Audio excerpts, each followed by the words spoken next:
All right, 1, 2, 3, 4, 5, and 6, and a couple of kids in here. So you hear all the noise and the ruckus in the background. Yeah, Lewis is held here against his will. Thank y'all. Can you video? Can you see me? I need somebody. You video. I'm not too dark, am I? Nah. All right. So I was gonna open up with a zinger, but I got attacked by my cat. Kind of took me out the mood to be too funny. But I'll go ahead and tell the joke that I saw in the movie that I thought was really funny. It says, so a doctor was sleeping with his patients, and he goes to a colleague friend. He says, "Hey man, I think it's kind of wrong to sleep with my patients." And he says, "Oh, don't worry about it. A lot of doctors sleep with his patients." He said, "Okay, well, I guess I don't feel so bad." So they go out there, a couple of drinks, and he's sitting there, and the friend looks to the other guy. He says, "Hey man, you still sleeping with your patients?" He's like, "Yeah." "Is it wrong?" He's like, "Nah." Then the friend looks up to him and says, "Dude, you're a veterinarian." Okay, so what I'm going to talk to y'all about is why everybody should enlist into the military at some point in their life. I'm not going to say that it's conceptual for everybody to go into the military, because like college, the military is not for everybody. But the benefits of being that 1%, because statistically saying, there's only 1% of Americans that actually serve in the military at any given point in time in their life. A lot of people don't know that. Yes. So, but that other 99%, you have about 80% who come out to be CEOs or conglomerates of companies or whatnot. And then you have those who go out to go to college and pursue other things. Some people just don't do anything with their lives. But that 1% that does pay the ultimate sacrifice, which is not necessarily death, which everybody considers the ultimate sacrifice. The ultimate sacrifice is just giving up your freedom. Because basically in the military, you give up your freedom. Come here. You give up your freedom as far as having any rights, you know, to do what you want to, because you're held by a double standard. But in that same token, it is giving back to your country, which is strengthening its defense. It strengthens the morality of going into community, because you get a heightened and tightened sense of family. Even people that are not your family, like my friend Larry, just because we both in the Marine Corps, he's still in, I'm out. You get that sense of friendship. Like Ashley's husband, who is a good friend of mine, that he's in the military as well. So you get the people who actually go into the military. We serve our country. We travel the world. We get to see different places, experience different cultures, and then you come back to your own culture where people from different facets of life are brought together and basically forced to get along with each other. Because in any other given circumstance, a lot of people don't. A lot of people don't openly talk to each other. You might have people that are in neighborhoods that talk to each other at one point in time and say, "How you doing?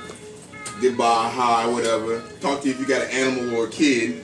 But a lot of people don't open up to each other so freely.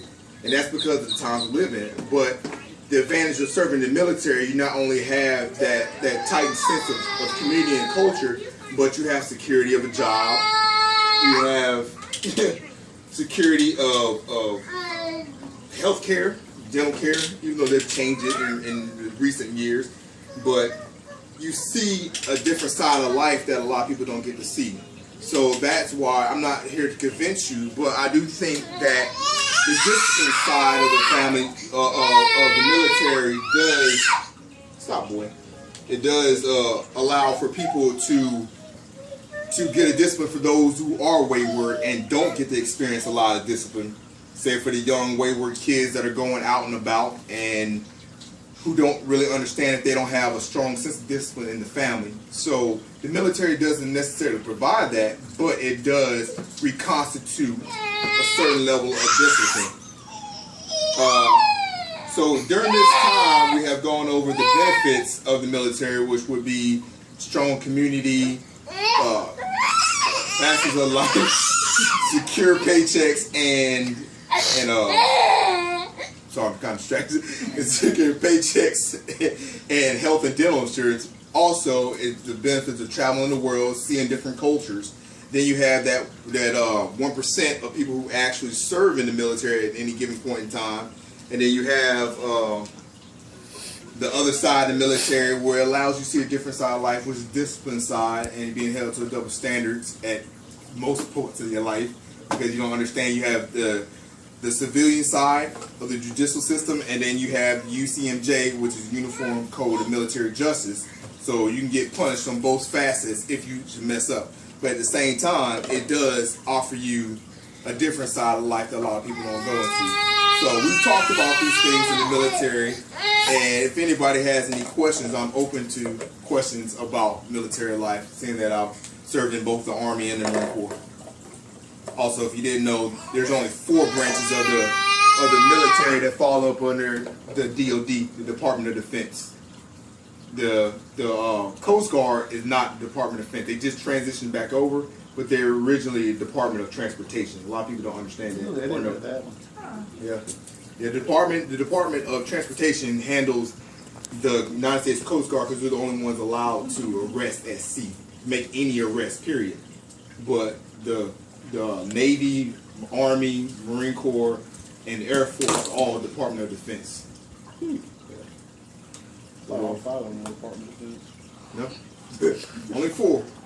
5th one is the Coast Guard, but they only fall up on during wartime. Any other time, the Department of Transportation. But actually, right now, they actually fall up on the Department of Homeland Security. So, the Department of Transportation went away, it's the Department of Homeland Security. So that I've talked to you about those things today. Anybody have any questions? No questions? Sweet. Okay, show mine. Okay, I got my 6 people still here. Sweet, cool, and a couple of babies. Here we go.